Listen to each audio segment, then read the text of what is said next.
LPG gas कैसे बनती है और कैसे आपके घरों तक पहुंचती है। प्यारे दोस्तों, आपने अक्सर देखा होगा कि आजकल बड़े शहरों में गैस के सिलेंडर्स की जगह दीवारों के साथ बारीक पाइप लगे होते हैं, जिनके जरिए नीली आग सीधा आपके चूल्हे तक पहुंचती है। इसे कुदरती गैस यानी एलपीजी कहा जाता है। ये गैस जमीन के अंदर लाखों करोड़ों साल पहले मरने वाले पौधों और जानवरों से बनती है। जब ये जानदार मर जाते हैं तो वक्त के साथ मिट्टी और पत्थरों के नीचे दब जाते हैं। फिर जमीन के अंदर शदीद दबाव और गर्मी की वजह से आहिस्ता आहिस्ता गैस और तेल में बदल जाते हैं। ये अमल बहुत लंबा होता है और लाखों सालों में मुकम्मल होता है। इसलिए आज हम जो गैस इस्तेमाल कर रहे हैं वो दरअसल बहुत पुराने जमाने की बाकियात है। और अब सवाल यह है कि माहिरीन को कैसे पता चलता है कि जमीन के अंदर गैस कहां मौजूद है।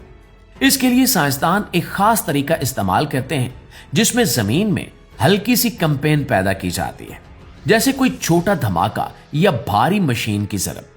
ये लहरें जमीन के अंदर जाकर मुख्तलिफ चट्टानों से टकराती हैं और वापस आती हैं। फिर माहिरीन इन लहरों को देखकर अंदाजा लगाते हैं कि नीचे गैस या तेल कहां पर है। बिल्कुल ऐसे ही जैसे डॉक्टर जिस्म के अंदर देखने के लिए टेस्ट करते हैं। जब गैस का मकाम मालूम हो जाए तो फिर जमीन में गहराई तक खुदाई की जाती है। बड़ी मशीनें कई किलोमीटर नीचे तक सुराख करती हैं और जब वो इस जगह तक पहुंचती हैं जहां गैस होती है तो वो दबाव की वजह से खुद ऊपर आना शुरू हो जाती है। लेकिन ये गैस शुरू में साफ नहीं होती। इसमें पानी, मिट्टी, रेत और दीगर नुकसानदेह गैसें शामिल होती हैं। इसलिए इसे बड़े कारखानों में ले जाकर साफ किया जाता है, जहां इसे मुख्तलिफ मराहिल से गुजार कर मुकम्मल साफ और काबिल इस्तेमाल बनाया जाता है। प्यारे दोस्तों, साफ होने के बाद गैस को लंबे पाइपों के जरिए शहरों तक पहुंचाया जाता है।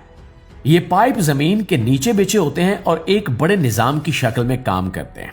जब गैस शहर तक पहुंचती है तो एक खास मरकज पर इसका दबाव कम किया जाता है ताकि ये महफूज तरीके से घरों में पहुंच सके।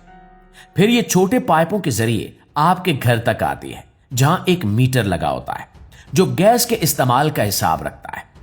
एक अहम बात यह है कि कुदरती गैस की अपनी कोई बू नहीं होती, इसलिए इसमें खास किस्म की तेज बू शामिल की जाती है ताकि अगर कहीं लीकेज हो तो फौरन पता चल जाए और नुकसान से बचा जा सके। ये बू दरअसल हमारी हिफाजत के लिए होती है। अगर इस गैस के फायदों की बात करें तो सबसे बड़ा फायदा सहूलत है। न सिलेंडर खत्म होने की परेशानी और न बार बार खरीदने की झंझट। ये सस्ती भी होती है और माहौल के लिए बेहतर है क्योंकि इससे धुआं नहीं बनता।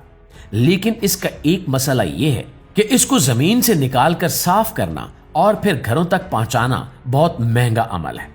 तो दोस्तों, अब जब आप चूल्हा जलाएंगे तो आपको याद आएगा कि यह नीली आग जमीन के अंदर लाखों साल के सफर और एक पूरे सिस्टम से गुजरने के बाद आप तक पहुंची है।